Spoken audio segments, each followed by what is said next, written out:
The sound of rain. The sound of nature. Yeah, the energy of nature.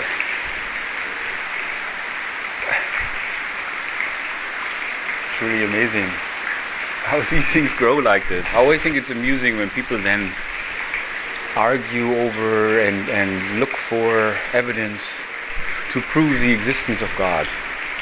And I'm just like, look in nature. And to recognize nature. And to recognize each other's nature, which we all have developed in this world. And many times it's very difficult to do that, as we misinterpret other people, we judge them to be a certain way, and we don't really see them clearly,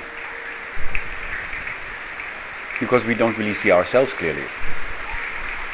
And that's really where it begins, the journey, to learn about our nature, the nature of reality, and how we ourselves create our own reality, to create a new world, a natural world, as we reconnect ourselves to nature, to our nature, our true nature, our authentic nature,